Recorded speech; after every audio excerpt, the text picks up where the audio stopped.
लोगों के अंदर ये जुबान है, हम लोग बोल बता देते हैं, वे सिर्फ रोते और चिल्लाते रहते हैं। अरे कौन उनकी पुकार सुनने वाला, कौन उनकी दर्द भरी आवाज को सुनने वाला, कौन सी अदालत में जाकर के वे बेचारे दरवाजा खटखटाएं, कौन मजिस्ट्रेट उनकी फरियाद को सुनेगा। प्रेमी भाई बहनों, कोई सुनने वाला नहीं। अरे कई जन्म भय कीट पतंगा और कई जन्म भय मीन कुरंगा, कई जन्म पंखी सरपोयो, कई जन्म है वर वृक्ष जोयो, मिल जगदीश मिलन की वरिया, चिरंकार यह देश सजरिया। करोड़ों करोड़ युगों से हम आप नरकों की सजा भोगने के बाद में फिर कभी कीड़े पतंगों की योनि में डाल दिए जाते हैं, कभी पेड़ पौधों की योनि में डाल दिए जाते हैं, तो कभी हम लोगों को पशु और पंछियों की योनि में डाल दिया जाता है। प्रेमी भाई बहनों, 84 लाख योनियों की सबसे जो आखिरी योनि होती है वो गाय और बैल की योनि होती है। गाय स्त्री का रूप लेती है और बैल पुरुष का रूप लेते हैं। ये 84 लाख योनियों की सबसे आखिरी योनि यानी कि अंतिम पायदान होता है। उसके बाद तब जाकर के हम लोगों को दोबारा प्राप्त होता है। इसीलिए कहा गया है कि बड़े भाग्य मानुष तन पाया, कोट जन्म जब भटका खाया। कोटान कोट जन्म जन्मांतरों तक अलग अलग योनियों में भटकने के बाद में तब बड़े सौभाग्य से तुम लोगों को ये मनुष्य शरीर प्राप्त हुआ है। लेकिन बड़े अफसोस की बात है, जैसे किसी को हीरा मिल गया, उसे हीरे की परख नहीं, उसने हीरे को ले जाकर गधे के गले में बांध दिया। ठीक उसी प्रकार से ये मनुष्य शरीर उत्तम से उत्तम है, लेकिन इंसान इसकी कद्र नहीं करता। खाने पीने ऐशो इशरत में, मोह ममता में अपने कीमती समय को और श्वासों की पूंजी को बर्बाद कर देता। अरे रात गवायो सोए के और दिवस गवायो खाए, हीरा जन्म अमोल था कौड़ी बदले जाए। भगवान राम ने कहा, बड़े भाग्य मानुष तन पाया, सुर दुर्लभ सद ग्रंथ ही गाया। सुर कहते हैं देवताओं को। बड़े से बड़े देवी और देवता भी इस मनुष्य शरीर को पाने के लिए तरसते हैं, क्योंकि इसी मनुष्य रूपी मंदिर में बैठ करके हम आप उस परमात्मा की भक्ति कर सकते हैं। इसीलिए संतों महात्माओं ने इस पंच भौतिक शरीर को सच्चा हरि मंदिर कहकर याद किया। ये हरि मंदिर यह शरीर है, ज्ञान रतन प्रकट होए, ये असली हरि मंदिर है। जब भी वो परमात्मा मिलेगा इसी हरि मंदिर के अंदर मिलेगा। इसी पंच भौतिक शरीर को ईसा मसीह साहब ने टेम्पल ऑफ लिविंग गॉड यानी जिंदा ईश्वर का मंदिर कहा। इसी पंच भौतिक शरीर को गुरु नानक साहब ने नर नारायणी देह कहकर याद किया। ये वो देह है जिसमें नारायण स्वयं विराजमान है। अरे वो नारायण जब भी मिलेंगे तुम्हें तुम्हारे अंदर मिलेंगे। यही कबीर साहब ने लिखा है, जो तिल माही तेल है, जो चकमक में आग, तेरा साईं तुझ में जाग सके तो जाग। जैसे तिल में तेल होता है, पत्थर में अग्नि होती है, ठीक उसी तरह से वो मालिक हर एक के घट घट में, हर एक के वजूद के अंदर बैठा हुआ। यही महात्माओं ने कहा कि कस्तूरी कुंडल बसे, मृग धूड़े बन माही, ऐसे घट घट राम है दुनिया देखे नहीं। जैसे हिरन कस्तूरी की खुशबू को बाहर जंगलों में ढूंढता फिरता, हालांकि वो खुशबू उसके नाभि से हो करके आती है। वही हाल हम जीवों का है। हम दुनिया के जीव भी उस परमात्मा की खोज बाहर इस जड़ संसार में कर रहे हैं। प्रेमी भाई बहनों, आप सभी लोग बुद्धिमान हो, पढ़े लिखे लोग हो, राजधानी के किनारे के रहने वाले लोग हो। अपनी अपनी बुद्धि से आप जरा विचार करके देखिएगा कि जब उस परमात्मा ने हर इंसान को एक जैसा बनाया, आँख कान नाक मुंह हाथ पांव एक जैसे दिए, तो हम आप ये कैसे सोच सकते हैं कि उसने हिंदुओं के लिए अपने मिलने का कोई और रास्ता बनाया होगा या मुसलमान, सिख या ईसाइयों के लिए अपने मिलने का कोई और रास्ता।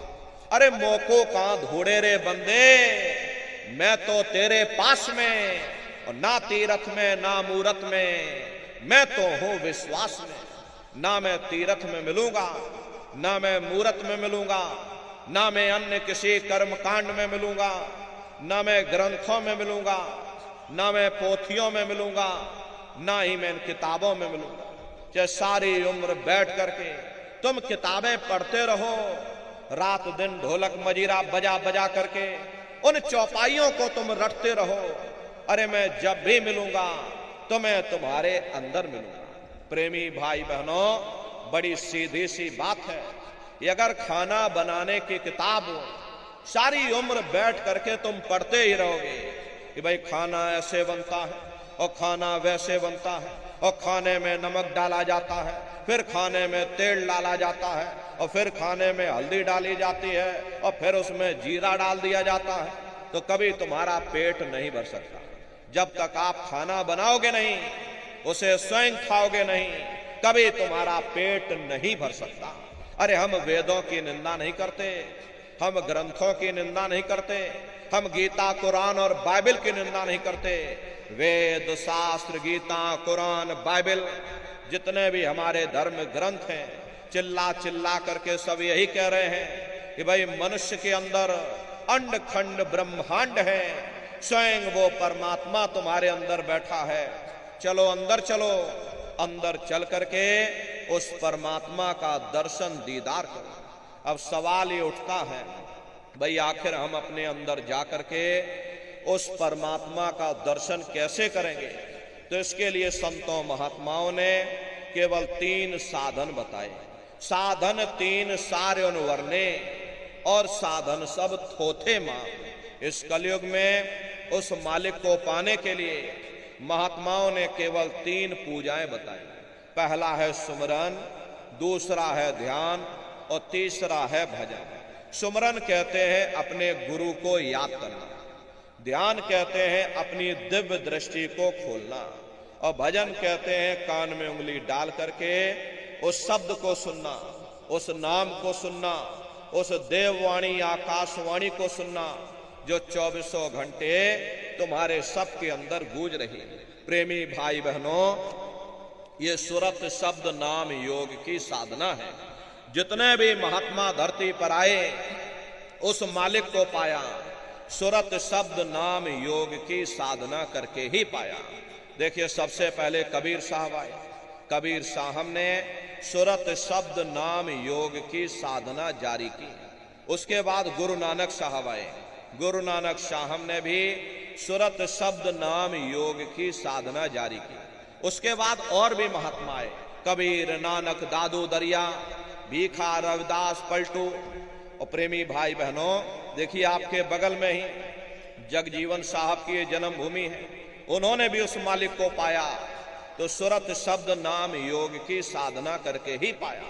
आप चित्रकूट में चले जाइए, गोस्वामी जी महाराज जिन्होंने रामचरितमानस बनाई है, जिसका पाठ आप सभी लोग अपने अपने घरों में, मंदिरों में बैठ करके करते हो, उन्होंने भी उस मालिक को पाया।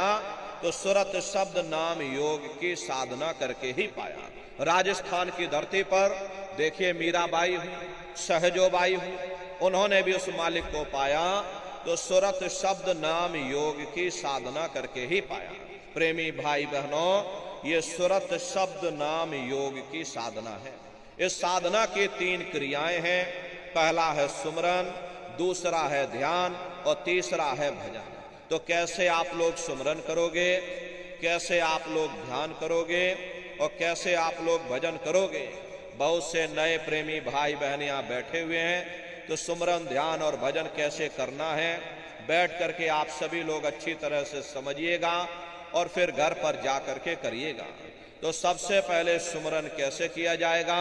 सुमरन करने के लिए एक माला आप लोग ले लेना। ये देखिए प्रेमी भाई बहनों, 108 दाने की ये माला है। अपने अपने घरों में बैठ करके बाहर से अपनी आंखों को बंद कर लेना, और दोनों आंखों के मध्य भाग में अपने ध्यान को रोक करके और दाने दाने पर जय गुरुदेव नाम का उच्चारण करिएगा। हर दाने पर जय गुरुदेव नाम, हर दाने पर जय गुरुदेव नाम, जय गुरुदेव जय गुरुदेव जय गुरुदेव जय गुरुदेव, कुल 108 बार करिएगा। दोबारा इसी जगह फिर वापस आ जाओगे। जब आप जय गुरुदेव नाम का जाप करोगे तो दोनों आंखों के मध्य भाग में अपने ध्यान को रोक करके और मन ही मन दाने दाने पर जय गुरुदेव नाम का उच्चारण करिएगा। जिसको आप याद कर रहे हो, एक समय ऐसा आएगा वो अंतर में तुम्हारे सामने प्रकट हो जाएगा। उसके स्वरूप को देख लेना, फिर उसी के स्वरूप को याद करके जय गुरुदेव नाम का सुमरन सभी नए प्रेमी भाई बहन करिएगा। दूसरी बार फिर यहीं से जय गुरुदेव नाम का सुमरन, तीसरी बार फिर यहीं से जय गुरुदेव नाम का सुमरन, चौथी बार फिर यहीं से जय गुरुदेव नाम का सुमरन। इस तरह से कुल 8 बार जय गुरुदेव नाम का सुमरन सभी नए प्रेमी भाई बहन करिएगा। और 8 बार करने के बाद में ये माला आप रख देना। प्रेमी भाई बहनों, ये जय गुरुदेव नाम किसी साधारण इंसान का नाम नहीं, ये स्वयं उस अनामी महाप्रभु का नाम है। समय समय पर संत महात्मा अपने अपने समय पर आकर के अपनी साधना के द्वारा उस मालिक के नाम को जगाते हैं, उस मालिक के नाम को सिद्ध करते हैं। जैसे कबीर साहब आए, कबीर साहब ने साहिब नाम सिद्ध किया। गुरु नानक साहब आए, गुरु नानक साहब ने वाह गुरु नाम सिद्ध किया। गोस्वामी जी महाराज आए, गोस्वामी जी महाराज ने राम नाम सिद्ध किया। मीराबाई आई, मीराबाई ने गिरधर नाम सिद्ध किया। सूरदास जी महाराज आए तो सूरदास जी महाराज ने श्याम नाम सिद्ध किया। इसी तरह से हमारे गुरु महाराज जय गुरुदेव नाम सिद्ध करके गए। जय गुरुदेव नाम का जहाज लगा कर गए। अगर इस जहाज पर सारी दुनिया बैठेगी, ये जहाज सारी दुनिया को पार करेगा। नए जीवों के लिए नामदान को और सरल से सरल किया गया। वरना बहुत से पुराने पुराने प्रेमी हैं, अगर उनसे ये पूछा जाए कि भाई जरा नाम रूप स्थान गाजे बाजे बता दो, वो तक भूल जाते हैं। अब इतने पुराने हो करके आज तक नाम रूप स्थान गाजे बाजे याद नहीं कर पाए। इसीलिए नए जीवों के लिए नामदान को और सरल से सरल किया गया। बहुत से गांव के बूढ़े बुजुर्ग हैं, बगैर पढ़े लिखे लोग भी हैं, बच्चे बच्चियां भी हैं। आसानी से आप लोग समझ जाओ, सुमरन कर सको, इसीलिए इस रास्ते को और सरल से सरल किया गया। एक है साध है सब सद है, सब साध है सब जाए। पहले अपने गुरु की उंगली पकड़ लो, क्योंकि गुरु तुम्हारा सच्चा रहबर है। गुरु बिन भव निज तरह न कोई, बगैर गुरु के तुम्हारी ये जीवात्मा इस भव सागर से पार नहीं जा सकती। गुरु गोविंद दो खड़े काके लागो पाई, बलिहारी गुरु आपने जिन गोविंद दियो बताई। महिमा उन्हीं की है जिन्होंने उस गोविंद को लखा दिया। इस संसार में हमारे 3 तरह के गुरु होते हैं। पहले गुरु हमारे माता पिता होते हैं, जो हमें जन्म देते हैं, हमारा पालन पोषण करते, बचपन से हमारे अंदर संस्कार डालते। ये माता पिता हमारे पहले गुरु होते हैं। दूसरे गुरु हमारे शिक्षक होते हैं, जो हमें स्कूलों में कॉलेजों में हमें जो भौतिक ज्ञान देते हैं, ये हमारे दूसरे गुरु होते हैं। और तीसरे हमारे आध्यात्मिक गुरु होते हैं, जो हमारी जीवात्मा को इस भव सागर से पार ले जाते हैं। इसीलिए कहा गया है, गुरुर ब्रह्मा गुरुर विष्णु गुरुर्देवो महेश्वर गुरुर साक्षात पर ब्रह्म तस्मै श्री गुरुवे नमः। 3 लोक 9 खंड में गुरु से बड़ा न कोई, करता करे न कर सके, गुरु करे सो होई। इसलिए प्रेमी भाई बहनों, साधना करने से पहले जय गुरुदेव नाम का सुमरन सभी नए प्रेमी भाई बहन करिएगा। और सुमरन करने के बाद में फिर आप लोग ध्यान पर बैठिएगा। दूसरा है ध्यान। ध्यान कहते हैं दृष्टि को एकाग्र करना, अपनी दिव्य दृष्टि को खोलना। अपने शिव नेत्र को खोलना, अपने तीसरे नेत्र को खोलना। तो कैसे आप लोग ध्यान करोगे, जरा अच्छी तरह से समझ लीजिए। अपने अपने घरों में पलथी मार करके आप लोग बैठिएगा। शरीर को टाइट मत करना। बहुत से प्रेमी गलती कर देते हैं कि ध्यान के समय अपने शरीर को बिल्कुल टाइट कर देते हैं। यदि आप अपने शरीर को टाइट कर दोगे तो ये शरीर आपका थक जाएगा, फिर शरीर ढीला पड़ जाएगा, फिर जैसे के तैसे हो जाओगे। इसलिए पहले से ही अपने शरीर को बिल्कुल ढीला छोड़ देना। जितना आराम से आप बैठोगे उतना आपके लिए अच्छा रहेगा। तो अपने अपने घरों में पलथी मार करके और ढीले बदन से आराम से बैठ जाना। बाहर से अपनी आंखों को बंद कर लेना और दोनों आंखों के मध्य भाग में दूर सामने देखिएगा। सामने आपको अंधेरा दिखाई पड़ेगा। जब आप अपने बाहर की आंख को बंद कर लोगे और अंतर में सामने देखोगे तो सामने आपको अंधेरा दिखाई देगा। बस उसी अंधेरे में एक जगह पर आप अपनी दृष्टि को रोकिएगा। होशियारी यही रहे ये आंखों की पुतलियां हिलने ना पाए। शुरुआती समय में ये आंखों की पुतलियां अंदर अंदर हिलेंगी, लेकिन जब आप अभ्यास करोगे, करत करत अभ्यास ते जड़ मत होत सुजान, जब अभ्यास करते रहोगे तो आंखों की पुतलियां हिलना बंद हो जाएंगी। तो दूर सामने अंधेरे में एक जगह पर आप अपनी दृष्टि को रोकिएगा या उस अंधेरे को लगातार देखते रहना। दृष्टि अपने आप अंधेरे में रुक जाएगी। उस समय किसी के बारे में सोचना नहीं, किसी के बारे में विचार मत करिएगा। ये विचार करने की आदत हमारे अंदर पहले से पड़ी हुई है। हम किसी भी व्यक्ति को देखते हैं, देखने से पहले ही हम उसके बारे में तरह तरह के विचार करने लग जाते हैं। रात को सोते समय भी हम कुछ न कुछ विचार करते ही रहते हैं। या तो हम भविष्य के बारे में सोचेंगे या हम अपने बीते हुए कल के बारे में सोचेंगे। प्रेमी भाई बहनों, ध्यान के समय पर ना आपको भविष्य के बारे में सोचना है, ना आपको अपने बीते हुए कल के बारे में सोचना है। आपको वर्तमान में जीना है। वर्तमान में जीने का नाम ही ध्यान है। तो एक टक हो करके सामने उस अंधेरे को लगातार देखते रहना। किसी के बारे में सोचना नहीं, किसी के बारे में विचार मत करिएगा। शरीर को बिल्कुल हिलाना नहीं। सुन्न हो करके, शांत चित्त हो करके बस सामने उस अंधेरे को लगातार देखते रहो। देखते देखते देखते देखते एक समय ऐसा आएगा कि आपकी दृष्टि उस अंधेरे में रुक जाएगी। और जैसे ही आपकी दृष्टि अंधेरे में रुकेगी तो सुई की नोक के बराबर काले में भी काला बिंदु, बड़ा चमकीला बिंदु होगा। तारे की तरह चम चम चम चम चमकेगा। वो चमकता हुआ तारे जैसा बिंदु आपको सामने दिखाई पड़ेगा। और जब वो बिंदु सामने दिखाई पड़ जाए तब आप अपनी दृष्टि को उस बिंदु पर एकाग्र कर देना। वही बिंदु दरवाजा है, वही बिंदु खिड़की है। उसी को हरि का द्वार यानी कि हरिद्वार कहा गया। बहुत विशाल वो दरवाजा है। ये संसार कुछ नहीं है। ऐसे तुम लाखों संसार इकट्ठे करके एक साथ दरवाजे के अंदर डाल दो, पता तक नहीं चलेगा। इतना विशाल वो हरि का द्वार तुम्हारे सब के अंदर बना हुआ है। एक छोटे से बीज को लेकर के हम आपसे कहें कि इस बीज के अंदर बहुत बड़ा पेड़ है तो आप भरोसा नहीं करोगे।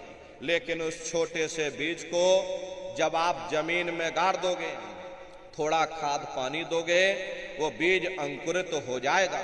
उसमें से विशाल लताएं भी निकलेंगी, विशाल वृक्ष का रूप भी लेगा, उसमें से फल और फूल भी निकलेंगे। इसी तरह से आप सभी के अंदर सुई की नोक के बराबर तारे की तरह से छोटा बिंदु है। उस बिंदु के अंदर बड़े बड़े ब्रह्मांड बसे हुए हैं।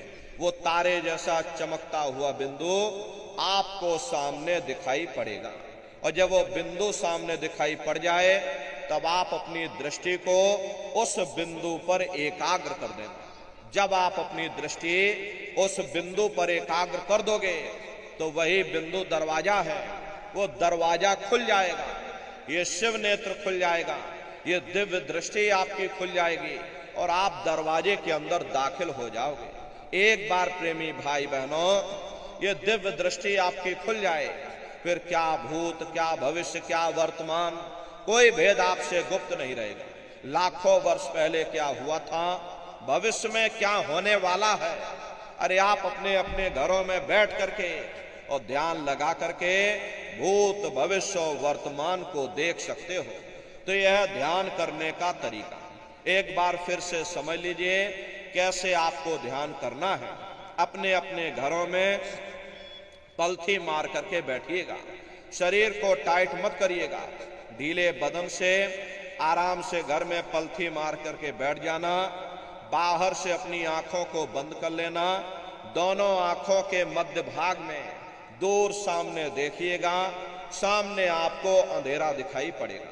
जब आप अपने बाहर की आंख को बंद कर लोगे और अंतर में सामने देखोगे तो सामने आपको अंधेरा दिखाई देगा। बस उसी अंधेरे में एक जगह पर आप अपनी दृष्टि को रोकिएगा या उस अंधेरे को लगातार देखते रहना, दृष्टि अपने आप अंधेरे में रुक जाएगी। उस समय किसी के बारे में सोचना नहीं, किसी के बारे में विचार मत करिए, शरीर को बिल्कुल हिलाना नहीं, शून्य हो करके, शांत चित्त हो करके बस सामने उस अंधेरे को लगातार देखते रहो। देखते देखते देखते देखते एक समय ऐसा आएगा कि आपकी ये दृष्टि अंधेरे में रुक जाएगी और जैसे ही आपकी दृष्टि अंधेरे में रुकेगी तो सुई की नोक के बराबर तारे की तरह से चमकता हुआ बिंदु आपको सामने अंधेरे में दिखाई पड़ेगा। लेकिन बिंदु जब दिखाई पड़ेगा जब आपकी दृष्टि अंधेरे में टिक जाएगी और जैसे ही आपकी दृष्टि टिकेगी वो चमकता हुआ बिंदु आपको सामने दिखाई पड़ेगा। और जब वो बिंदु सामने दिखाई पड़ जाए तब आप अपनी दृष्टि को उस बिंदु पर एकाग्र कर देना। जब आप अपनी दृष्टि उस बिंदु पर एकाग्र कर दोगे तो वही बिंदु दरवाजा है, वो दरवाजा खुल जाएगा, ये शिव नेत्र खुल जाएगा, ये दिव्य दृष्टि आपकी खुल जाएगी और आप दरवाजे के अंदर दाखिल हो जाओगे। तो प्रेमी भाई बहनों यह है ध्यान करने का तरीका। और तीसरा है भजन। गाने बजाने का नाम भजन नहीं है, ये नाच गाना, ढोल मजीरा, हारमोनियम, तबला, अरे इसका नाम भजन नहीं है। भजन कहते हो शब्द को सुनना, उस नाम को सुनना, उस देववाणी आकाशवाणी को सुनना जो 24 घंटे तुम्हारे सबके अंदर गूंज रही है। कैसे भजन करोगे जरा अच्छी तरह से समझ लीजिए। अपने अपने घरों में बैठ करके और दोनों अंगुली कानों में डाल करके ये कानों को बंद कर लेना। कान इसीलिए बंद किए जाते हैं ताकि बाहर की कोई आवाज सुनाई ना पड़े।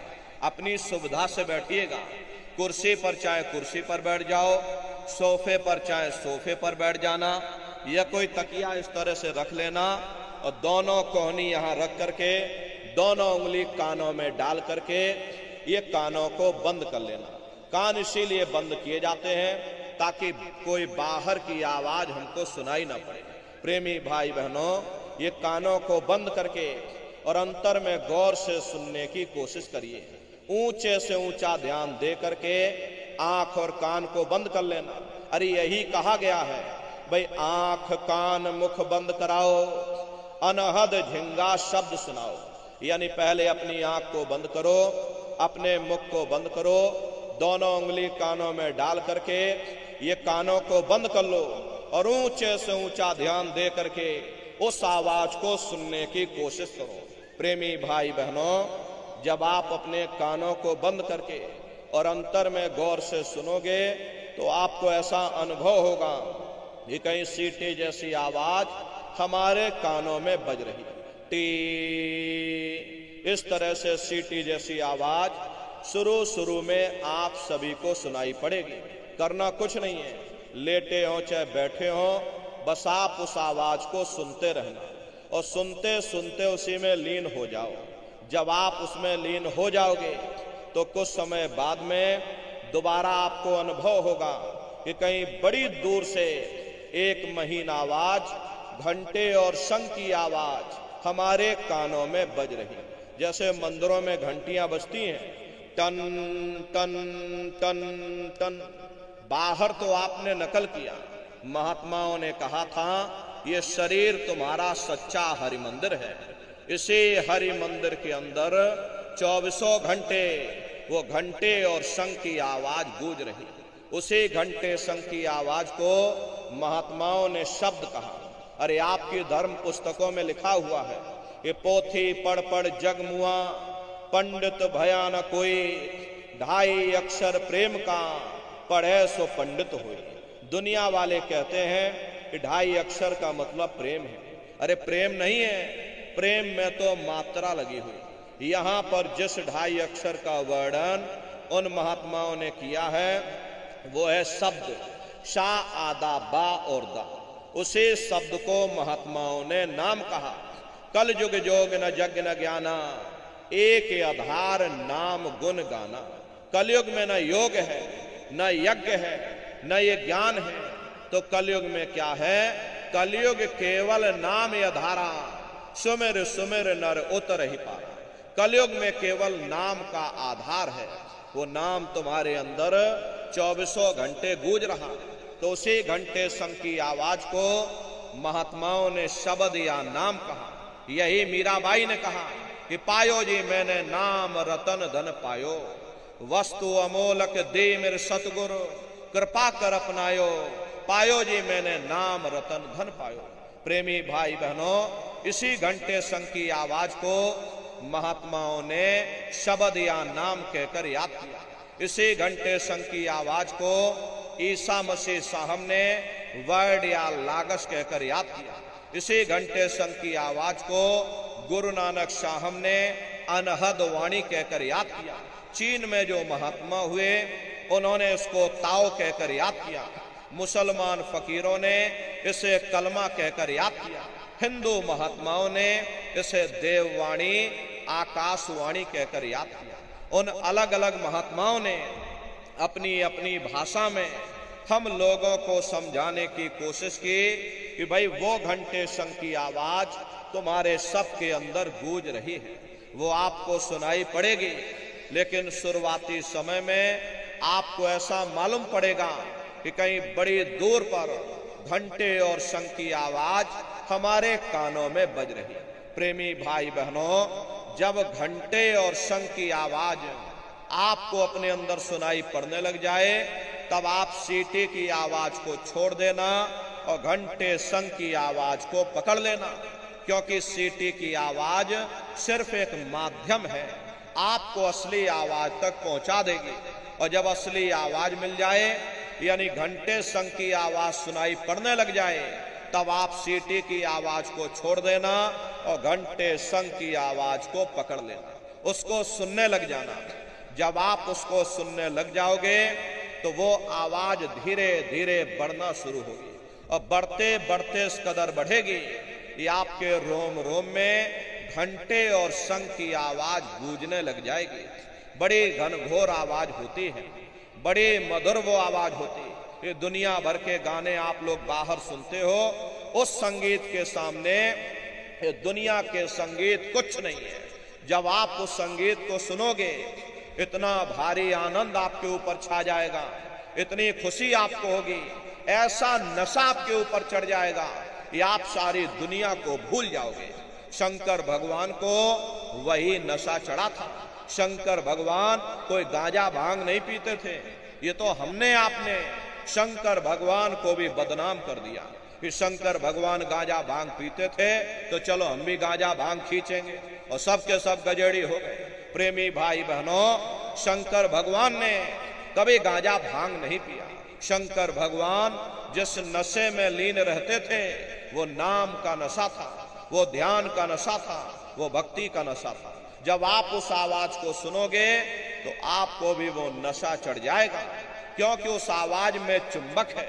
जब आप उस आवाज को सुनोगे तो वो आवाज आपको अपनी ओर खींचेगी और जब खिंचाव होगा तो जीवात्मा का फिरा हुआ प्रकाश 9 दरवाजों से सिमट करके यही 10वें दरवाजे पर इकट्ठा हो जाएगा। ये 9 दरवाजे कौन कौन से हैं? देखो प्रेमी भाई बहनों, अच्छी तरह आप लोग समझिएगा, ये बहुत बड़ा विज्ञान है। दुनिया का विज्ञान जब समाप्त हो जाएगा तो ये विज्ञान प्रारंभ होगा। यही सच्चा सनातन विज्ञान है जो ऋषियों मुनियों ने समझाया, जो आदि अनादि काल से चला रहा, जिसको ये संसार भूल गया और बाहरी पाखंड में और कर्म कांडों में उलझ गया। तो आज सच्चे सनातन विज्ञान को समझने की जरूरत है।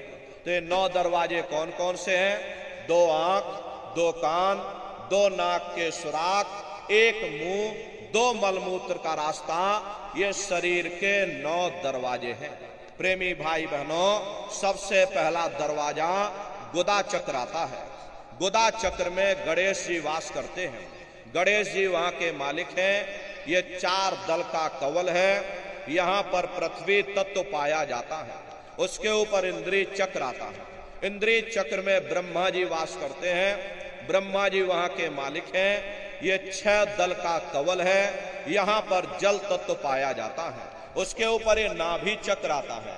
नाभि चक्र में विष्णु जी वास करते हैं। विष्णु जी यहाँ के मालिक हैं। ये 8 दल का कवल है। यहाँ पर अग्नि तत्व पाया जाता है। उसके ऊपर ये हृदय चक्र आता है। हृदय चक्र में शिव जी वास करते हैं। शिव जी यहाँ के मालिक हैं। 12 दल का कवल है। यहाँ पर वायु तत्व पाया जाता है।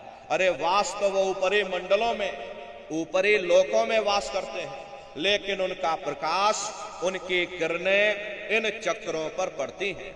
उसी के ऊपर एक कंठ चक्र आता है। यहाँ पर आद्या महाशक्ति की किरणें पड़ती हैं। ये 16 दल का कवल है। और आप सबसे ऊपर, तुम्हारी जीवात्मा सबसे ऊपर दोनों आंखों के मध्य भाग में बैठी है, जहां पर ये देवियां बिंदी लगाती हैं और पुरुष जहां पर ये टीका लगाते हैं। ये बिंदी और टीका यहाँ पर हम लोग इसीलिए लगाते हैं क्योंकि यहीं पर हमारी जीवात्मा बैठी है, उसका श्रृंगार किया जाता है। ये 10वां द्वार है जहां पर तुम्हारी जीवात्मा बैठी है। ये दोनों आंखों के बीचों बीच में जहां पर माताएं बहनें बिंदी लगाती हैं और पुरुष जहां पर ये टीका लगाते हैं, इसी को महात्माओं ने 10वां द्वार कहा है।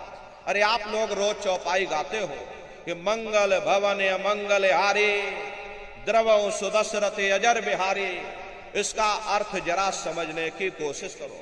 प्रेमी भाई बहनों, ये शरीर तुम्हारा मंगल भवन है, तुम्हें अमंगलों से बचाने वाला, तुम्हें नरकों चौरासियों से बचाने वाला ये पंच भौतिक शरीर ही तुम्हारा मंगल भवन है। इस मंगल भवन के 10 दरवाजे हैं और 10वें दरवाजे पर ये अजर बिहारी यानी कि तुम्हारी जीवात्मा बैठी है और यहीं पर बैठ करके जीवात्मा अपने प्रकाश को 9 दरवाजों में फैलाती है, जिससे तुम्हारा ये शरीर चलता है, तुम्हारे हाथ चलते हैं, तुम्हारे ये पैर चलते हैं। जब आप भजन करोगे और घंटे शंख की आवाज को सुनोगे तो उस आवाज में चुंबक है, वो आवाज आपको अपनी ओर खींचेगी और जब खिंचाव होगा तो जीवात्मा का फैला हुआ प्रकाश 9 दरवाजों से सिमट करके यही 10वें दरवाजे पर इकट्ठा हो जाएगा। और जैसे ही सारी शक्ति, सारी चेतना सिमट करके यहाँ पर इकट्ठी हुई तो शब्द क्या काम करेगा? शब्द तुम्हारी जीवात्मा को खींच करके इस शरीर से बाहर कर देगा। फिर आप अपनी आंखों से देखिएगा कि हमारा शरीर ये है, हम ये खड़े। आप अपने शरीर से अलग हो जाओगे।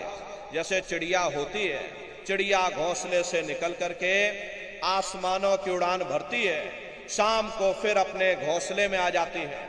ऐसे ही तुम्हारी ये जीवात्मा इस शरीर रूपी घोंसले से निकल करके ब्रह्मांडों की सैर करेगी, देवी देवताओं के दर्शन करेगी, भगवान राम के दर्शन करेगी, भगवान कृष्ण के दर्शन करेगी और घूम करके फिर अपने शरीर रूपी घोंसले में वापस आ जाएगी।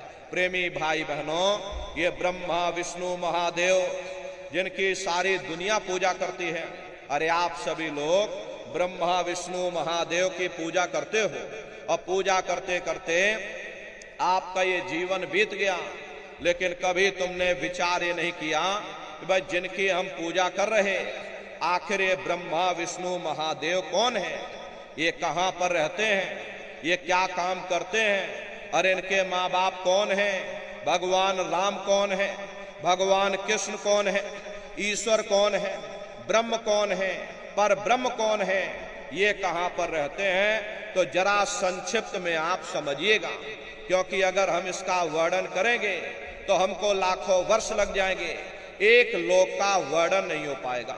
इतने विशाल लोक इस आसमान के ऊपर बने हुए, लेकिन संक्षिप्त में हम आपको बता रहे कि किन किन मंडलों को पार करते हुए तुम्हारी ये जीवात्मा अपने 5वें मंडल पर यानी कि सचखंड में पहुंचेगी। रास्ते में कौन कौन से देश मिलेंगे, उस देश के कौन कौन से राजा मिलेंगे, तो जरा संक्षिप्त में आप समझ लीजिए। प्रेमी भाई बहन, जब आप भजन करोगे और जब घंटे शंख की आवाज को सुनोगे, तो उसी घंटे शंख की आवाज को पकड़ करके ये जीवात्मा ब्रह्मांडों की चढ़ाई करती है। पलक झपकते यह जीवात्मा खरबों जोजन ऊपर चली जाती है। मान लो आप किसी जंगल में खो गए और चारों तरफ अंधेरा ही अंधेरा हो, कोई रास्ता नजर ना आ रहा हो, तो आप किसी टापू या पहाड़ पर चढ़ करके और वहीं से आवाज लगाते हो कि भाई कोई हमारी आवाज को सुन रहा हो तो कृपया करके हमको रास्ता बताओ। मान लो किसी व्यक्ति ने आपकी आवाज को सुना और उसने आपको आवाज दी कि भाई हम तुमको ये आवाज, भले ही हमें दिखाई ना पड़े, लेकिन हम उसकी आवाज को पहले सुनेंगे कि वो आवाज पूरब से आ रही या पश्चिम से आ रही, फिर उस आवाज को पकड़ करके हम उसी जगह पहुंच जाएंगे जहां पर वो व्यक्ति आवाज दे रहा। ठीक उसी प्रकार से इस मानव मंदिर के अंदर, इस हरि मंदिर के अंदर वो परमात्मा आवाज दे रहा। जब ये जीवात्मा उस आवाज को सुनेगी तो उस आवाज को पकड़ करके ये जीवात्मा वहीं पहुंच जाएगी जहां वो परमात्मा बैठ करके आवाज दे रहा। तो वो आवाज कब सुनाई पड़ेगी, जब आप भजन करोगे। और जब घंटे शंख की आवाज को सुनोगे तो उसी घंटे शंख की आवाज को पकड़ करके ये जीवात्मा ब्रह्मांडों की चढ़ाई करती है। पलक झपकते यह जीवात्मा खरबों जोजन ऊपर चली जाती है। ये चांद सूरज सितारों को पार करने के बाद में सबसे पहले जो आपको लोक मिलेगा उसे महात्माओं ने शिवलोक कहा। शिवलोक तमोगुणी स्थान है, वहां के मालिक शिव जी हैं। वो पार्वती जी के साथ उस लोक में विराजमान है। चैतन्य धार जो ऊपर से नीचे आ रही, जिसे महात्माओं ने गंगा कहा, वह अपना केंद्र बिंदु शिवलोक को बनाती है। इसीलिए शिव जी की जटा में ये गंगा दर्शाई जाती है। इस लोक में असंख्यों जीवात्माएं रहती हैं। ये सभी जीवात्माएं शिव स्वरूप में मौजूद होती हैं। जब आप वहां पहुंचोगे, शिव जी का जब प्रत्यक्ष दर्शन करोगे तो आपका स्वरूप भी शिव के समान यानी कि शिव स्वरूप हो जाएगा। शिव जी का दर्शन करने के बाद में फिर घंटे शंख की आवाज को पकड़ करके फिर जब आप ऊपर चढ़ोगे, उसी के ऊपर ब्रह्मा जी का लोक आएगा। ब्रह्मा जी का लोक वो रजोगुणी स्थान है। वहां के मालिक ब्रह्मा जी हैं। वो गायत्री, सावित्री और सरस्वती के साथ उस लोक में विराजमान है।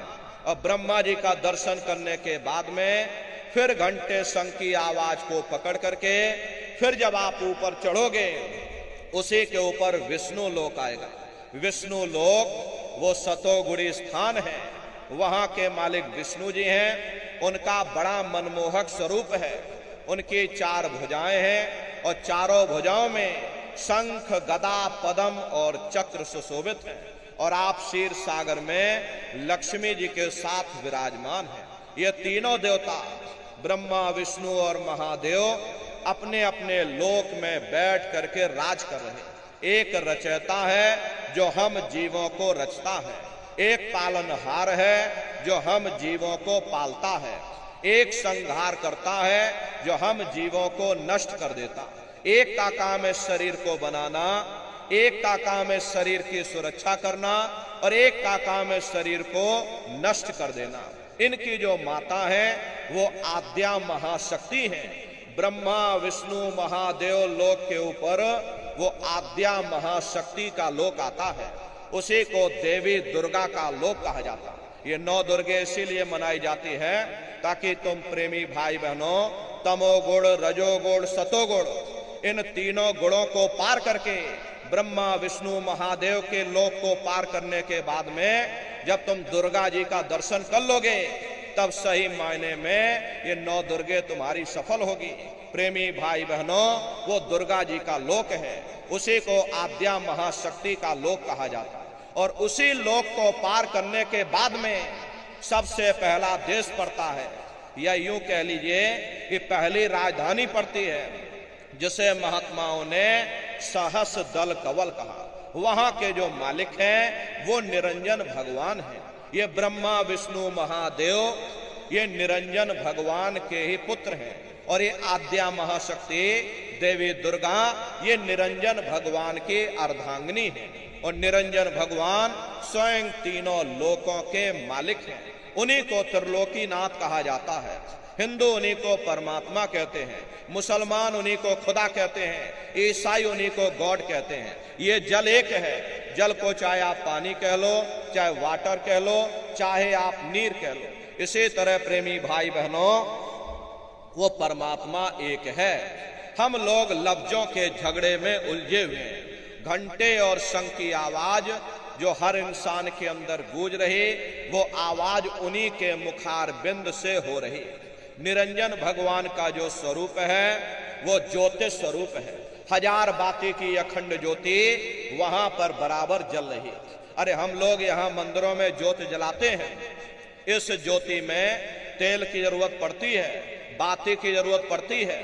तेल बाती तुम्हारी खत्म हो जाए, ज्योति बुझ जाएगी, लेकिन वो अखंड ज्योति वहां पर ऐसी जल रही जिसमें ना तेल की जरूरत है और ना बाती की जरूरत है। अरे महात्माओं ने लिखा है, उल्टा कुआं गगन में तिसमें जरे चिराग, तिसमें जरे चिराग, बिना रोगन बिन बाती, 6 ऋतु 12 मास, जरत रहे दिन राती, सतगुर मिले जो होए, ताहि की नजर में आवे, बिन सतगुर नहीं कोई, वाह को दर्शावे।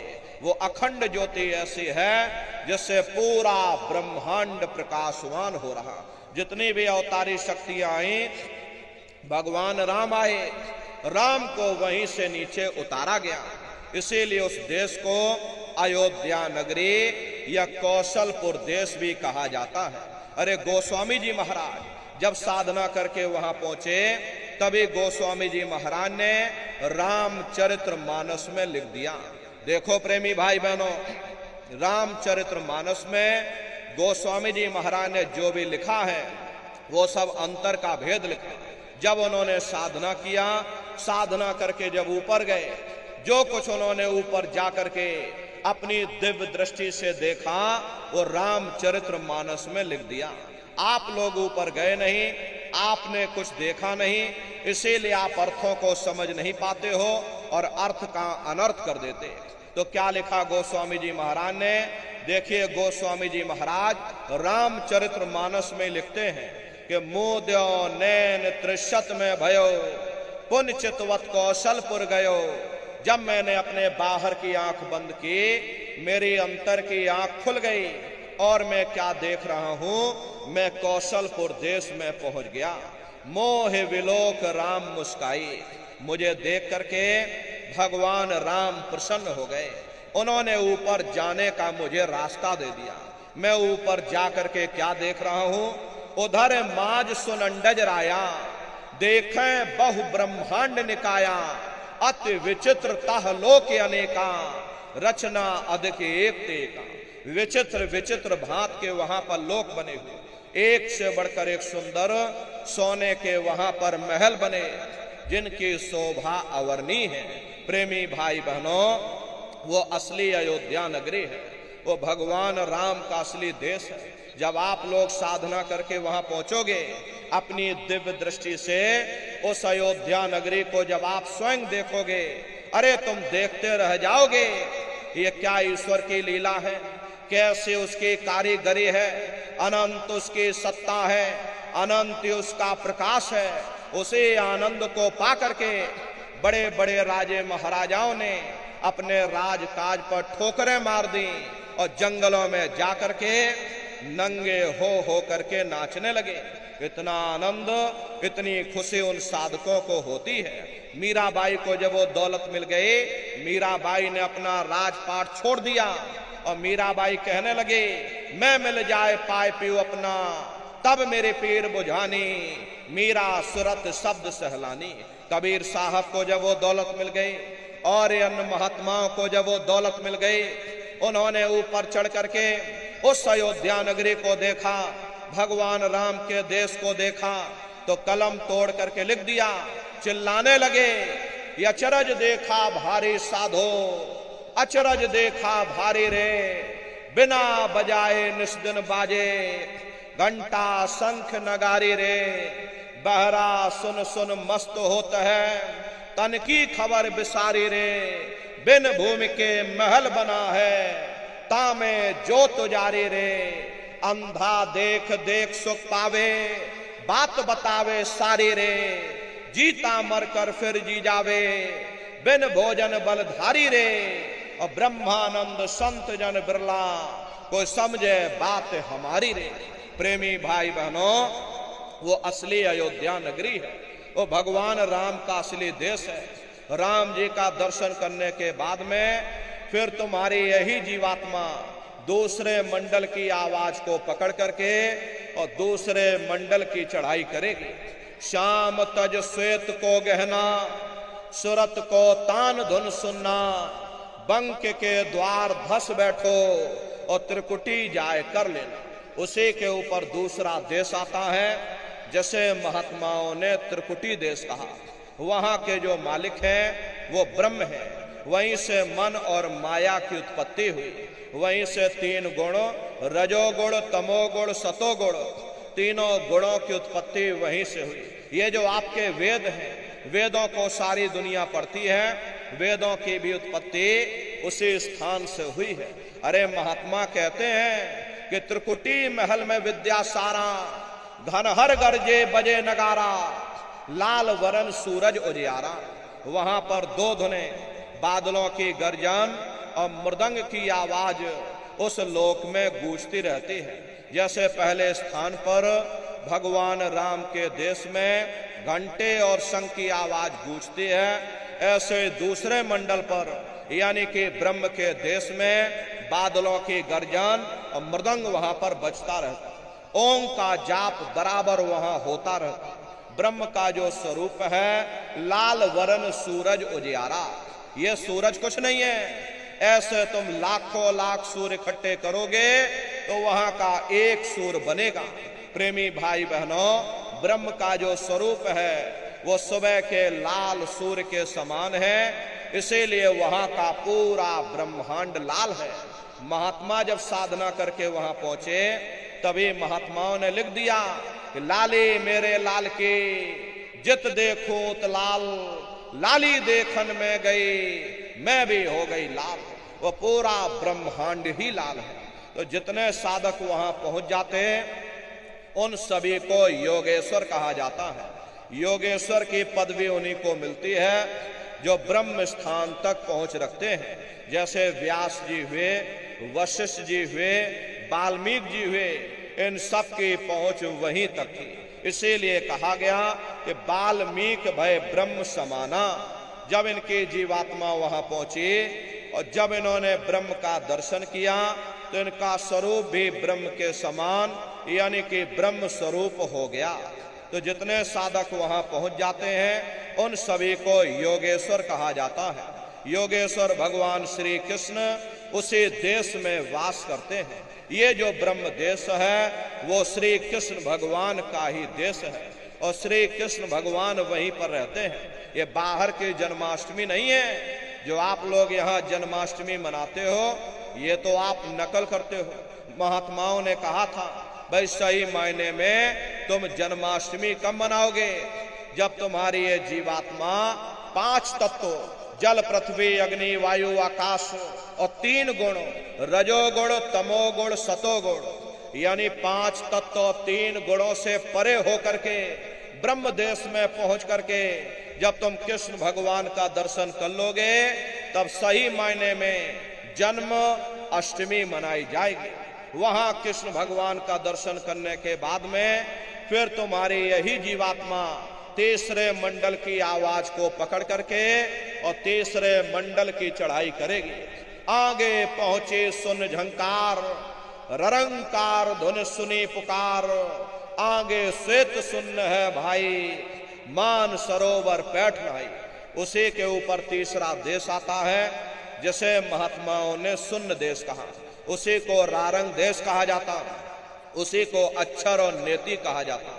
वहां के जो मालिक हैं वो रारंग पुरुष यानी कि पर ब्रह्म पुरुष है। वहां किंगरी और सारंगी 2 धुनें उस लोक में गूंजती रहती हैं और पर ब्रह्म पुरुष का जो स्वरूप है वो पूर्णमासी के चंद्रमा के समान बड़ा ही मनमोहक स्वरूप है। इसी स्थान पर प्रेमी भाई बहनों एक बहुत बड़ा अमृत का सरोवर बना हुआ है जिसे महात्माओं ने मान सरोवर कहा। जब तुम्हारी ये जीवात्मा उस मान सरोवर में जाकर स्नान कर लेगी तो जन्म जन्मांतरों के तुम्हारे मैले पाप कर्म साफ हो जाएंगे। अरे यहाँ के पानी से तुम्हारे कर्मों की सफाई नहीं होने वाली, ये बाहर का पानी तुम्हारे शरीर के मैल को धो सकता है, लेकिन जो पापों का मैल है, जो अंतःकरण में कर्मों की गंदगी, पुण्य और पाप के बोझे जो आपने अपने ऊपर लाद रखे हैं, वो जब साफ होंगे जब आप तीसरे मंडल पर पहुंच करके उस गंगा में डुबकी लगाओगे। उस गंगा में स्नान करने के बाद में ये जीवात्मा हंस रूप हो जाती है। हंसन मिले हंसा हो जाई, मिले जो अमीय आहारा है। जीवात्मा का खुद का प्रकाश उस अमृत के सरोवर में स्नान करने के बाद में 16 सूर्य के बराबर हो जाता। फिर यही जीवात्मा चौथे मंडल की आवाज को पकड़ करके चौथे मंडल की चढ़ाई करती है। 2 पर्वत के संग निहारो, भंवर गुफा थे संत पुकारो। 2 पर्वतों को पार करने के बाद में बड़ा सुंदर देश आता है जिसे महात्माओं ने भंवर गुफा कहा। वहां के जो मालिक हैं वो सोहंग पुरुष है, मां नहीं है, हापे अंक की मात्रा, सोहंग पुरुष। वहां बंसी यानी मुरली की मधुर ध्वनियां सदा उस लोक में उच्चारण होती रहती। और सोहंग पुरुष का जो स्वरूप है वो दोपहर के सूर्य के समान महाप्रकाशवान स्वरूप है। अरे स्वरूप में अंतर है। पहले स्थान पर निरंजन भगवान का जो स्वरूप है वो ज्योतिष स्वरूप है। दूसरे स्थान पर ब्रह्म का जो स्वरूप है वो सुबह के लाल सूर्य के समान है। तीसरे स्थान पर ब्रह्म पुरुष का जो स्वरूप है वो पूर्णमासी के चंद्रमा के समान है। चौथे स्थान पर सोहंग पुरुष का जो स्वरूप है वो दोपहर के सूर्य के समान महाप्रकाशवान स्वरूप है। और वहां के धनी का दर्शन करने के बाद में ताके परे धाम सतनामा, बीन बजे सतलोक ठिकाना। सोहंग देश के ऊपर वो 5वां देश आता है जिसे महात्माओं ने सचखंड देश कहा। वो सचखंड देश अजर अमर अविनाशी सदा एक रस रहने वाला देश है। वहां न काल है, न कर्म है, न दुख है, न संताप है, न पुण्य है, न पाप है। जो जीवात्माएं वहां पर पहुंच जाती हमेशा के लिए जन्म मरण के बंधनों से आजाद हो जाती। वहां के जो मालिक हैं वो सतपुरुष भगवान हैं जिनके रोम रोम में खरबों खरब सूरज चांद सितारे प्रकाशवान। वही हमारे आपके सच्चे मालिक हैं, वही हमारे आपके सच्चे पिता हैं। अरे हमको आपको वहीं से नीचे उतारा गया, फिर शब्द को पकड़ करके शब्द शब्द पौड़ी पर चढ़कर पहुंचो सचखंड सतनाम। तो शब्द कब पकड़ में आएगा? जब आप भजन करोगे। और भजन कैसे किया जाएगा जरा अच्छी तरह से समझ लीजिए। ये आंख और कान को बंद करिएगा लेकिन मन को रोकिएगा। ऐसे समय पर तुम्हारा ये मन जरूर भागेगा। अभी आप यहाँ सत्संग में बैठे हो, शरीर भले तुम्हारा यहाँ बैठा है लेकिन मन सारी दुनिया में भाग रहा। किसी को बाल बच्चों की याद आ गई, मन बाल बच्चों में पहुंच गया। कोई दुकान दफ्तर छोड़ करके आया, मन दुकान दफ्तर में पहुंच गया। कोई खेती बाड़ी छोड़ करके आया, शरीर बेचारा यहाँ बैठा, मन खेत में गेहूं काट रहा। तो ऐसे भजन से कोई लाभ नहीं होगा। कबीर साहब ने लिखा है कि कबीर पापी भगत न भावे, हरि पूजा न सुहाए, माखी चंदन पर हरे, जहां विगंध तहां जाए। जैसे मक्खी चंदन या कस्तूरी पर नहीं बैठती है, बल्कि रात दिन गंदगी में भिनभिनाती रहती, ठीक उसी प्रकार से हम मनुष्यों का हाल है। हमारे आपके बुरे खोटे पाप कर्म हमें महात्माओं की तरफ जाने नहीं देते, उनके वचनों को सुनने नहीं देते। ये सब हमारे मन की खुराफात है।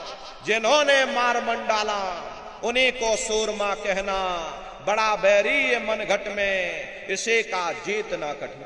अगर दुनिया में कोई हमारा दुश्मन है, वो केवल तुम्हारा अपना ये मन है। ये मन रूपी रावण कब मरेगा? जब 9 द्वारों पर फतेह हासिल करके तुम यहाँ 10वें द्वार पर चढ़ जाओगे, तब सही मायने में दशहरा मनाई जाएगी। अरे बाहर की दशहरा नहीं है जो लकड़ी का रावण बना देते हो और फूंक फांक करके घर चले आते, कहते भाई हमने रावण मार दिया। अरे महात्माओं ने कहा था भाई सही मायने में तुम दशहरा कब मनाओगे? जब 9 द्वारों पर फतेह हासिल करके तुम यहाँ 10वें द्वार पर चढ़ जाओगे, तब सही मायने में विजयदशमी मनाई जाएगी।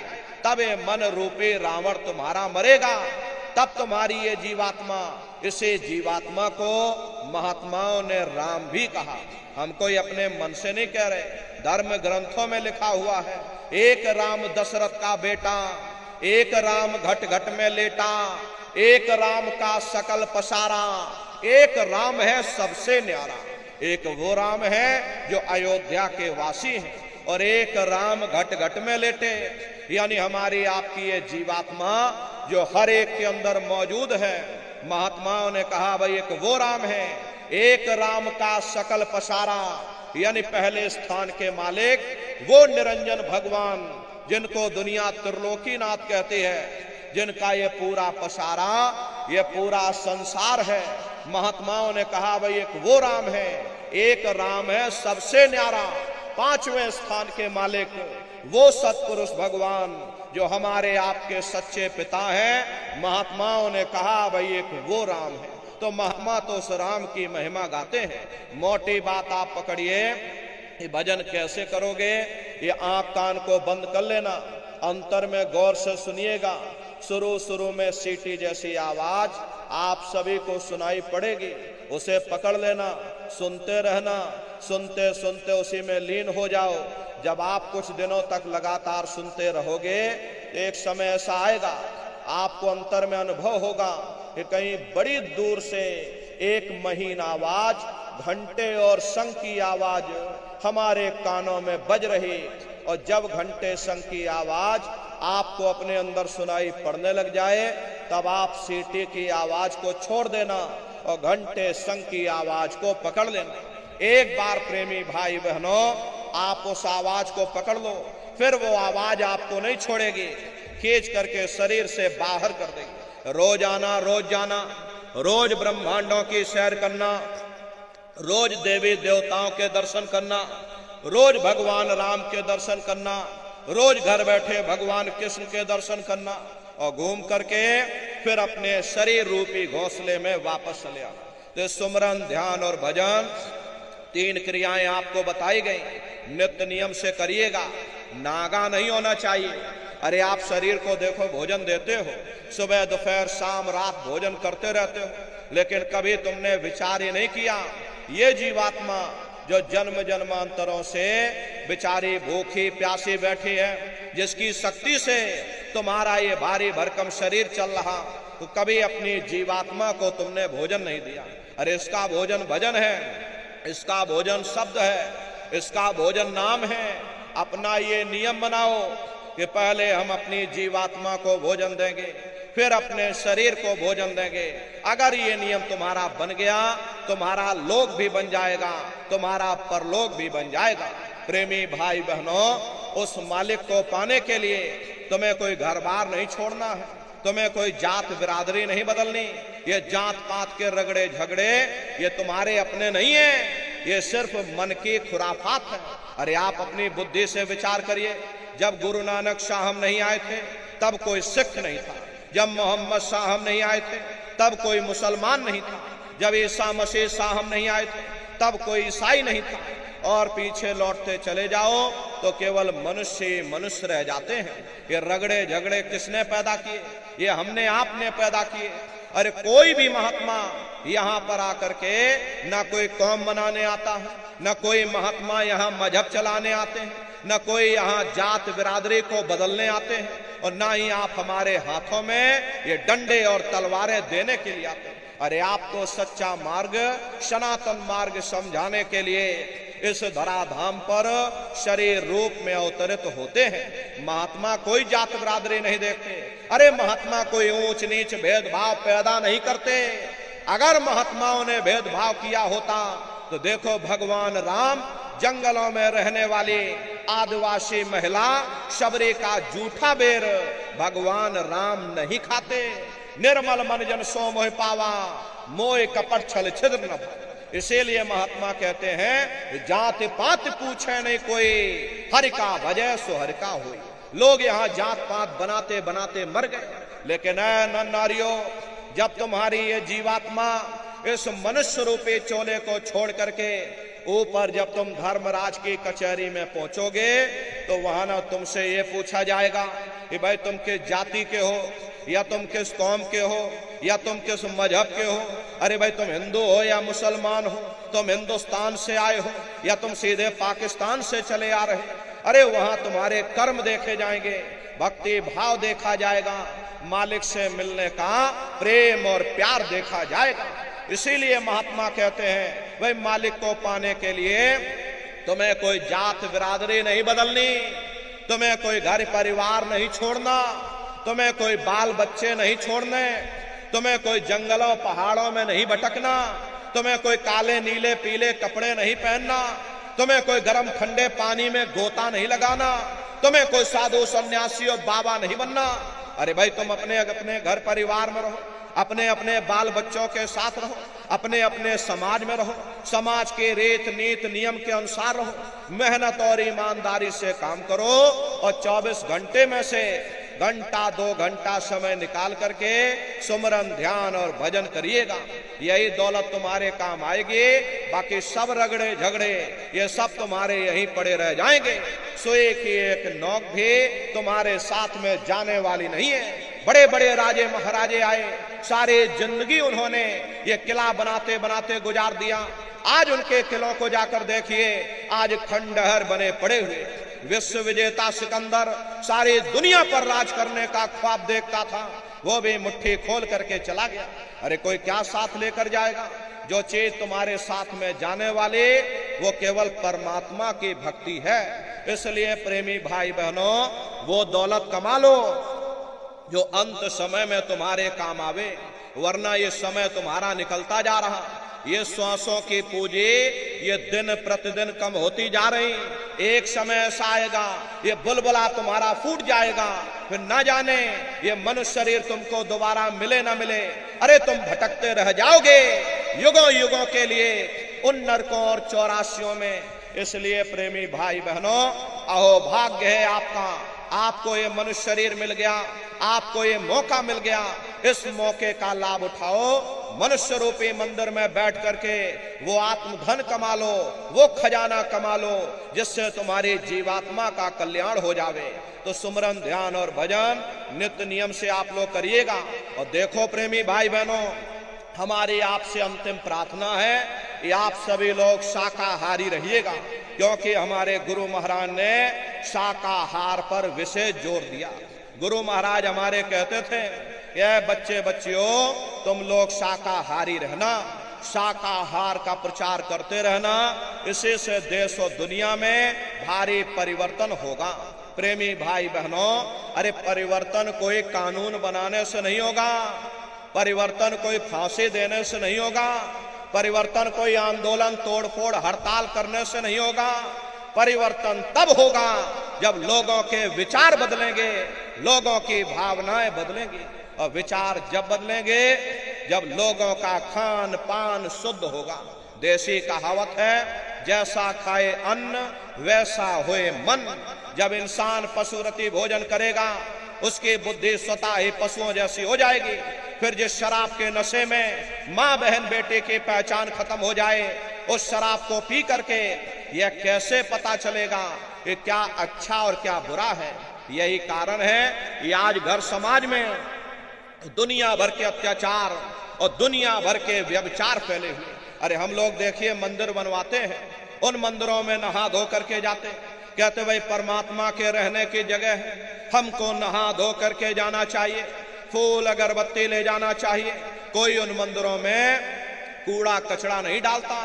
अरे कूड़ा कचरा अगर डालोगे तो आपस में लाठियां चल जाएंगी। फिर ये जो हरि मंदिर है, ये पंच भौतिक शरीर जिसे महात्माओं ने हरि मंदिर कहा, इसमें तुम हाड़ मांस के लोथड़े डालते हो, इसमें तुम शराब के कतरे डालते हो, इसमें तुम मुर्गा मुर्गी काट करके डाल रहे, इसमें तुम मांस मछली काट करके डाल रहे। अपने बनाए हुए ईंट गारे के मंदिर की तुम कद्र करोगे और परमात्मा के बनाए हुए इस मानव मंदिर को, इस हरि मंदिर को तुमने जीते जी कब्रिस्तान बना दिया तो सख्त सजा मिलेगी। अरे महात्माओं ने लिखा है, तिल भर मच्छी खाई के कोट गऊ दे दान, काशी करवट जामरे निश्चय नरक निदान। यदि तिल भर भी मच्छी खा करके फिर चाहे कोटान कोट तुम गऊओं का दान करो और काशी में जाकर के मत्था रगड़ते रगड़ते अपनी पूरी जिंदगी वहां पर गुजार दो, फिर भी तुमको तुम्हारे गुनाहों की सजा मिलेगी, कोई बच नहीं सकता। क्योंकि ये कर्म भूमि है, यहां तुम जैसे कर्म करोगे वैसा फल तुमको मिलेगा। देखिए इस कर्म भूमि पर कृष्ण भगवान तक नहीं बच पाए। उस समय बाली को छिप करके बाण मारा, वही बाली कृष्ण अवतार में बहेलिया बन करके आ गया। कृष्ण भगवान के पैरों में पद्म चमकता था, हिरण की आंख समझ करके बहेलिये ने निशाना मार दिया और जब पास में आकर के देखा कृष्ण भगवान थे। अफसोस करने लगे, लेकिन कृष्ण भगवान ने उसको समझाया कि भाई इसमें तुम्हारा कोई दोष नहीं, उस समय हमने तुमको मारा, आज तुमने हमको मार दिया, हमारा तुम्हारा अदला बदला पूरा हो गया। कर्म प्रधान विश्व रच राखा, जो जस करे सो तस फल चाखा। ये कर्मों का ऐसा देश है, यहाँ तुम जैसे बीज बोगे वैसे फसल काटोगे। इसलिए नर नारियों, हमारी आपसे प्रार्थना है कि आप सभी लोग शाकाहारी रहिएगा। ये तरह तरह की बीमारियां जो आज के समय में आ रही, इसका मुख्य कारण एक ही है, लोगों का खान पान गंदा हो गया। अरे आप सभी लोग बुद्धिमान हो, पढ़े लिखे लोग हो, अपनी अपनी बुद्धि से आप जरा विचार करके देखिएगा कि इंसानों के खून में, जब इंसानों के खून में जानवरों का खून जब मिल जाएगा, इंसानों के अंदर जब जानवरों के कीटाणु पहुंच जाएंगे तो न जानवरों की दवा काम में आएगी न इंसानों की दवा काम में आएगी, तो परिणाम क्या होगा? ऐसी महामारियां फैलेंगी। अभी कोरोना जैसी महामारी आई, पूरा विश्व तबाह हो गया, लोग अपने अपने घरों में कैद हो गए, कोई किसी से मिलने को तैयार नहीं। न जाने कितने घर परिवार उजड़ गए, न जाने कितनी लाशें बह गईं, न जाने कितने बच्चे अनाथ हो गए, न जाने कितनी माताएं विधवा हो गईं। लाखों लाख रुपया लेकर के लोग अस्पतालों के चक्कर काटते रह गए, एक ऑक्सीजन का सिलेंडर नसीब नहीं हुआ। कारण क्या है? कारण यही है, जब जानवरों के कीटाणु इंसान के शरीर में प्रवेश कर जाएंगे तो ऐसी महामारियां आने वाले समय में और फैलेंगी। इसलिए प्रेमी भाई बहनों, हमारी आपसे प्रार्थना है कि आप सभी लोग शाकाहारी रहिएगा। हमारे गुरु महाराज सन 70 के दशक में ये भविष्यवाणी किया करते थे कि बच्चा आगे नई नई बीमारियां आएंगी। पहले बीमारियों की हवा चलेगी, फिर बीमारियों की आंधी आएगी, फिर बीमारियों की सुनामी आएगी। अरे लाशें पड़ी घर घर में सड़ेंगी, बचाने वाला मिलेगा ना कोई, जमाना बदलेगा, कहे जय गुरुदेव पुकार, जमाना बदलेगा। इसलिए हमारी आपसे प्रार्थना है कि आप सभी लोग शाकाहारी रहिएगा। कोई ऐसा नशा मत करो जिससे बुद्धि तुम्हारी पागल हो जाए और घर में माँ बहन बेटे की पहचान खो दो। अरे आप अपने आप को कट्टर हिंदू मानते हो? अरे भाई हम कट्टर हिंदू हैं, हमसे बड़ा सनातनी दुनिया में कोई नहीं। हम भगवान राम को मानने वाले, हम बजरंग बली को मानने वाले, हम भगवान कृष्ण को मानने वाले। अरे भाई आप राम को मानते हो और आप कृष्ण को मानते हो तो उनके आदर्शों पर भी चलना सीखो। भगवान राम ने कभी नहीं कहा कि तुम मांस खाओ, या भगवान कृष्ण ने कभी नहीं कहा कि तुम शराब पियो। जितने देवी देवता अवतार हुए सभी यही कह करके गए, अहिंसा परमो धर्म। अगर हमने किसी को बनाया नहीं तो मिटाने का अधिकार हमारे पास नहीं। अरे आप इंसान हो, इंसान का काम है दया करने का, दया धर्म का मूल है। इसलिए आप जीवों पर रहम करो, रूहों पर रहम करो। सभी लोग शाकाहारी रहना, शाकाहार का प्रचार अपने अपने क्षेत्रों में बराबर आप लोग करते रहिएगा। अरे सतयुग कैसे आएगा, राम राज कैसे आएगा? अरे भाई राम राज कोई भाषण देने से नहीं आएगा, राम राज कोई नारा लगा देने से नहीं आएगा, राम राज कोई भगवा फेरा देने से नहीं आएगा, राम राज कोई हिंदू मुसलमान करने से भी नहीं आएगा। अरे राम राज जब आएगा जब लोगों के अंदर अच्छे विचार आएंगे। वरना राम के समय में भी रावण जैसे असुर होते थे, कृष्ण के समय में भी कंस जैसे असुर होते थे, तब भी लड़ाइयां होती थी, तब भी युद्ध हुआ करते थे। राम राज का मतलब है अच्छे विचारों का आना।